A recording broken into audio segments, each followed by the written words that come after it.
आप हमको इफ्तार में बुला के ईद में टोपी देकर और कुछ खजूरें खिलाकर बहला फुसलाकर सेकुलर का ढोंग रखकर आप हमारा गला काटेंगे तो ये नहीं ना होगा। ये वक्फ बिल अमेंडमेंट जो है ये एक्चुअल में हिंदुस्तान के संविधान पर हमला है। आज हमारी मोदी सरकार इस बात को साबित कर रही है कि जिन्ना वाज 100% करेक्ट। जो कुछ इस मुल्क की अक़लियतों के साथ हो रहा है वो वही है जिसे जिन्ना डरा रहे थे 1947 से पहले। ये जो वक्फ का जो एक्ट है ये बुनियादी तौर पर इसे कॉन्स्टिट्यूशन पे हमला है, मुल्क के पूरे कॉन्स्टिट्यूशनल मिजाज पे हमला है, डेमोक्रेसी के मिजाज पे हमला है। यह आज मुसलमानों का हमला है, कल इसमें दूसरे जद में आएंगे। ये कॉन्स्टिट्यूशन को आस्ते आस्ते जो एनिहिलेट करने का मतलब ख़त्म करने का तरीका है। इसलिए न सिर्फ मुसलमानों को बल्कि पूरे हिंदुस्तान में एक एक फ़र्द को जो इस मुल्क से मोहब्बत करता है, जो इस मुल्क की इंटीग्रिटी से मोहब्बत करता है, जिसको इस मुल्क के इत्तेहाद से लगा लोग इकट्ठा हुए हैं, जो सेकुलर छवि के लोग हैं वो भी यहाँ पर उपस्थित है। क्योंकि बात इस देश की है कि जो लोग गांधी के साथ और आज़ाद के साथ आकर के इस देश में खड़े हुए थे और जिन्ना को रिजेक्ट किया था, आज जो सेकुलर छवि के लोग हैं उनकी ये परीक्षा भी है कि आप अंबेडकर, गांधी और आज़ाद के साथ हैं या गोडसे और गोलवलकर के साथ हैं। हमारे साथ मुस्लिम समुदाय के बुद्धिजीवी लोग हैं और यहाँ कई लोग जो है नुमाइंदे आए हुए हैं। क्या कहिएगा, वक्त कितना जरूरी है? और इस पर जो सेकुलर पार्टियां हैं जो कह रही हैं कि हमारे यहाँ खजूर तो खाइए लेकिन हम वक्त पर बात नहीं करेंगे, क्या कहिएगा इस पर?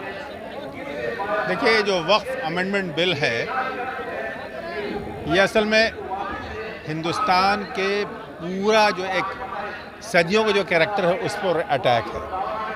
और भाजपा हुकूमत ने यह साबित कर दिया है कि जो भाजपाई हैं और जो मोदी जी की हुकूमत है ये असल में जिन्ना भक्त। जिन्ना ने जिन खदशात का और जिन खौफ का उस ज़माने में इजहार किया था और जिसको बुनियाद बना के उसने पहले तो कुछ सेफ गार्ड्स मांगे थे, वो जब सेफ गार्ड्स नहीं दिए गए तो मुल्क की तकसीम की नौबत आ गई।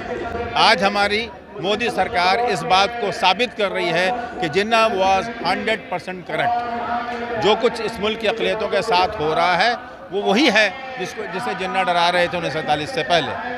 ये जो वक्फ का जो एक्ट है ये बुनियादी तौर पर इसे कॉन्स्टिट्यूशन पे हमला है, मुल्क के पूरे कॉन्स्टिट्यूशनल मिजाज पे हमला है, डेमोक्रेसी के मिजाज पे हमला है। यह आज मुसलमानों का हमला है, कल इसमें दूसरे जद में आएंगे।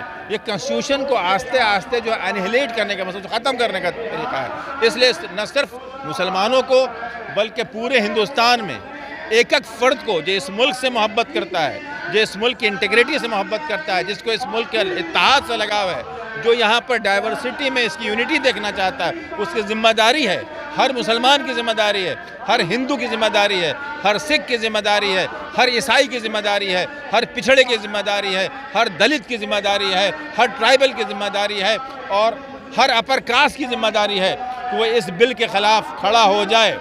वरना आज औकाफ पे हमला है, कल मंदिरों के एंडोमेंट पे हमला होगा, कल गुरुद्वारों की जायदादों पे हमला होगा, कोई नहीं बचेगा।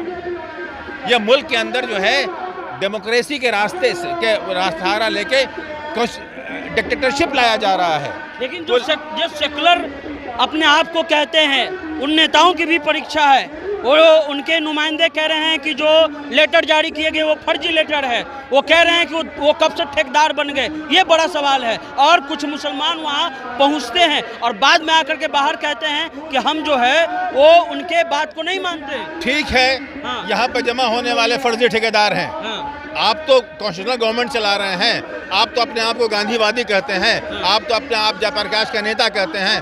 आप क्यों गॉडसे वालों के साथ खड़े हैं? आप क्यों उस पॉलिसी पे चल रहे हैं जो गॉडसे की पॉलिसी है, जो हिंदुस्तान को तोड़ने की पॉलिसी है? ये सब झूठे हैं, मक्कार हैं, फरेब हैं, अपनी पॉलिटिक्स कर रहे हैं। आप छोड़िए इनकी बात। हमको नीतीश कुमार जी से ये पूछना है कि आपकी जो सेकुलर छवि है वो इससे कैसे बचेगी? आप अपने आप को कैसे साबित कर पाएंगे कि आप गॉडसे के साथ नहीं हैं, आप गांधी के साथ नहीं, आप गॉडसे के साथ? वो तो साबित कर रहे हैं, वो तो इफ्तार दे रहे हैं, इफ्तार में बुला रहे हैं। इफ्तार इज अ सिंबॉलिक थिंग। इफ्तार में बुला के आप हमारा गला काटने की तैयारी करें तो वह कहाँ से हो गया? अफ्तार आप बुलाते हैं, हम अप्रिशिएट करते हैं कि इस भाजपा ने जिस नफरत का माहौल बना रखा है पूरे मुल्क में, उसमें आप ये हिम्मत दिखा रहे हैं कि आप भाजपा के बैसाथी के बावजूद भी मुसलमानों को वहाँ पर टोपी और दाढ़ी में बुला लेते हैं। ये हिम्मत की बात, मैं इसकी कदर करता हूँ। यानी मेरी बात पूरी मुकम्मल, मैं इसकी कदर करता हूँ। लेकिन उस अफ्तार पार्टी में बुला के अगर मुसलमानों के मफादात के कत्ल की बात होती है तो आप भी उसमें शामिल हैं और जो लोग वहाँ शामिल हुए वो भी उसके अंदर शामिल, दोनों गुनहगार हैं। यानी आप कह रहे हैं कि समय आज ना अम्बेडकर और गांधी को एक साथ खड़े होने की? मौलाना आज़ाद, अंबेडकर, गांधी, नेहरू कल भी एक साथ थे, आज भी एक साथ खड़ा होना है उनको। अगर जो लोग सही अम्बेडकरवाइद हैं या नेहरूवाइड हैं या गांधीवाइद है, उनको एक साथ आना है वरना ये देश नहीं बचेगा। ये 20 करोड़ मुसलमानों का आप दीवार से नहीं लगा सकते हैं, ये समझ लें। मुसलमानों के हौसले अभी इतने पस्त नहीं हैं, ये तो अभी ऑर्गेनाइज नहीं है पूरे तौर पे, लेकिन आप उनको ऑर्गेनाइज करने का काम कर रहे हैं। आप उनके खून में गर्मी दौड़ा रहे हैं। इंतज़ार कीजिए, रिजल्ट आएगा। अगर आपने इन गांधी नेहरू वादियों ने और कांग्रेस ने, अगर राहुल गांधी ने मजबूती से मोर्चा नहीं संभाला इन लोगों के खिलाफ, अड्डिगट करते रहे तो ये मुल्क आपके सिविल राइट्स के रास्ते पर चला जाए।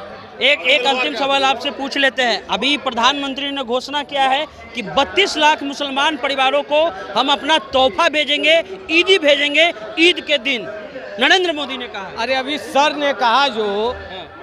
ने कहा प्रोफेसर अनवर साहब ने कि आप हमको इफ्तार में बुला के ईद में टोपी देकर और कुछ खजूरें खिलाकर, बहला फुसलाकर, सेकुलर का ढोंग रखकर आप हमारा गला काटेंगे तो ये नहीं ना होगा। ये वक्फ बिल अमेंडमेंट जो है ये एक्चुअल में हिंदुस्तान के संविधान पर हमला है। ये किसी मुसलमान पर हमला नहीं है, हिंदुस्तान के तमाम आवाम पे, क्योंकि हिंदुस्तान के आवाम के लिए बाबा भीमराव अंबेडकर ने संविधान बनाया और ये देश संविधान के अनुरूप चलेगा। बाबा ने जो संविधान बनाया, देश के स्वतंत्रता सेनानियों ने जो मिलकर देश का संविधान बनाया, हर धर्म के लोग, हर जाति के लोग को जो राइट हमारा संविधान ने दिया, उसी में हमारा एक वक्फ संपत्ति है। ये हमारा धार्मिक मुद्दा है।